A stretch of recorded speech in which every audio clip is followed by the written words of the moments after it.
Aleluia! Hoje é 4 de setembro, Mateus 24. Jesus saindo do templo com os discípulos, ele olha para trás e diz: não ficará pedra sobre pedra que não seja derrubado. Na década de 60 veio acontecer isso. Jerusalém e o templo foram destruídos. E Jesus em outro momento diz: o templo será destruído e eu o erguerei no terceiro dia. Ele estava falando de si mesmo. Ele estava dizendo literalmente: eu vou destruir essa estrutura humana, física, para que vocês adorem o verdadeiro motivo de louvor e de glorificação que sou eu. E eu costumo dizer, muitas pessoas estão, na verdade, se afastando até mesmo por causa da igreja. A igreja se tornou um ambiente social, onde as pessoas estão ali para se confraternizar, estão ali para ver estrutura, para ver como é que anda, como é que funciona tudo, mas esquecem da essência da adoração, do relacionamento de uma vida com Deus. Ninguém mais se quebranta, ninguém mais adora de verdade. Jesus disse, falando da estrutura mesmo, da igreja. Porque você observa que todo mundo, em dado momento, esquece da essência que é Deus e só olha para a estrutura. No Antigo Testamento, teve uma vez que Deus levantou uma serpente no deserto, porque as pessoas estavam vivendo errado, e quando olhavam para a serpente eram curados por causa das feridas. Mas depois começaram a adorar a serpente. Depois Deus criou a Arca da Aliança, onde tinha a vara de Arão, onde tinha um pão da propiciação. Mas o povo começou a ficar agarrado sobre isso. E quantas das vezes a arca foi tirada deles? E cadê a arca hoje? Porque o povo se agarrou à arca, ao objeto, ao metal, algo visível, e esquecia da essência de Deus. Hoje é a mesma coisa. Mas cadê? Cadê o alvo principal? A presença e a glória de Deus. Cadê?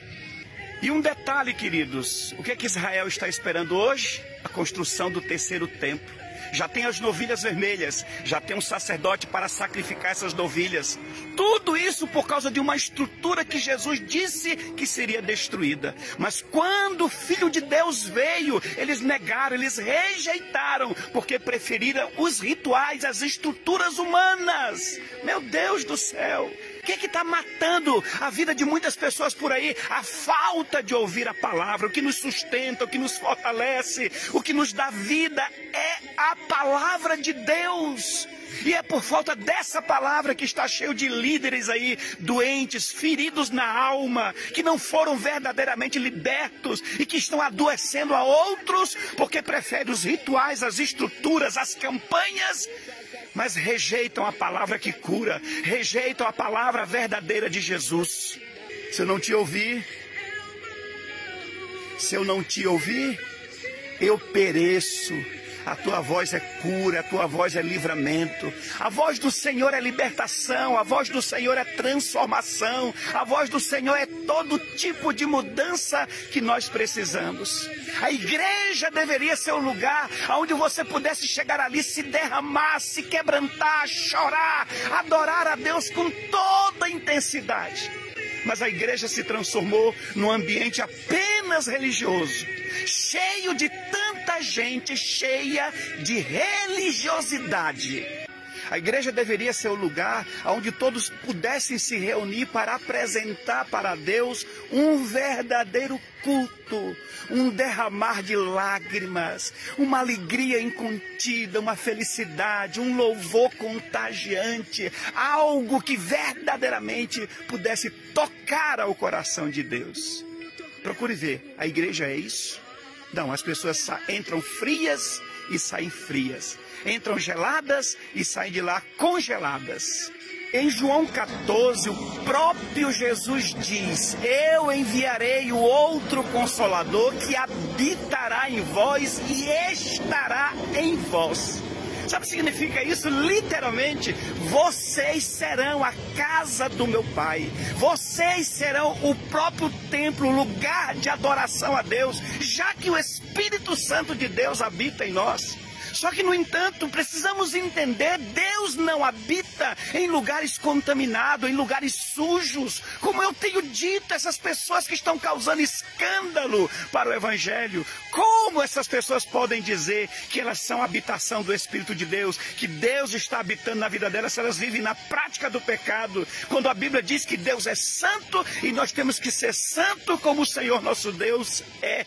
Então, se tem essas pessoas que se dizem tão cheias da unção, tão cheias da presença, cheias de dons espirituais, que vê sinais e maravilhas e não mudam, então está na vida delas o mesmo espírito de Judas. Não tem como dizer outra coisa, porque você conhece alguém que viu mais milagre do que Judas? Você conhece alguém que teve um pastor mais especial do que Judas? Você conhece alguém que pregava como Jesus? Judas tinha tudo isso, mas nunca aceitou ser curado interiormente, nunca aceitou a libertação, nunca aceitou ouvir as palavras que Jesus ministrava, e os milagres que ele ouviu nunca tocou o coração dele, nunca trouxe um despertar para viver coisas sobrenaturais. Não, ele ficou sendo no seu íntimo falso, mentiroso, enganador e por fim um traidor. Então essas pessoas são assim, porque não querem libertação, não querem transformação, querem continuar vivendo da sua própria maneira. Isaías capítulo 5 diz: ai daqueles que fazem do bem o mal, das trevas a luz, que coloca o amargo na boca e diz que é doce. Ô meu irmão, isso é um nível de ferida na alma, isso é um nível de dor que essa pessoa carrega em considerar aquilo que é ruim agradável a ela. É como diz a palavra, se alguma pessoa fosse julgar a si mesmo, ele acharia que não tem pecado. Então, em nome de Jesus Cristo, vamos ser vigilantes em relação a isso. Se nós somos morada do Espírito Santo, se o Espírito Santo habita em nós, então nós temos que produzir frutos dignos do Espírito: bondade, mansidão, amor, paciência, tranquilidade, domínio próprio. Nós seremos pessoas verdadeiramente dirigidas pelo Espírito Santo e nós teremos realmente uma vida espiritual abundante, abençoada. É essa falta de nós sermos a verdadeira igreja de Jesus, a falta dessa verdadeira adoração, de sentir a Deus de verdade, é que deixa muitas pessoas frágeis. O nosso carro deu problema, quebrou o carro hoje, depois de fazer um monte de coisa, está lá parado, mas isso me inquietou, isso me estressou, isso tirou a minha paz? Não. Mas as pessoas que não têm um verdadeiro relacionamento com Deus, com tudo se abate, com tudo se entristece, com tudo quer desistir, com tudo abaixa a cabeça, com tudo murmura, reclama, perde o equilíbrio, porque falta a verdadeira essência de Deus na vida dessa pessoa. Não consegue mais sentir, não consegue mais se quebrantar diante do Senhor, nunca mais falou em língua, nunca mais sentiu aquela presença maravilhosa. Se jogue na presença, irmão. Por essa razão que Deus está nos mandando pregar todos esses dias sobre cura interior.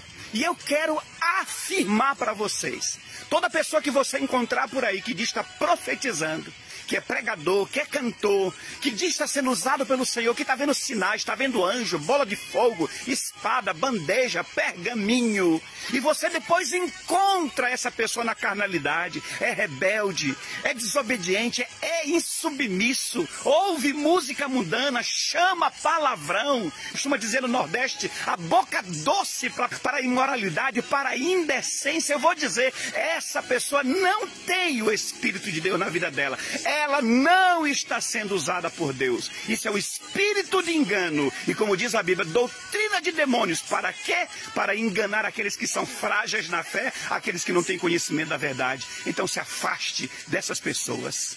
Olha o privilégio que Deus nos deu, de nós nos tornarmos casa de Deus, habitação de Deus, morada do Espírito Santo. O que mais? Templo, igreja do Espírito Santo de Deus.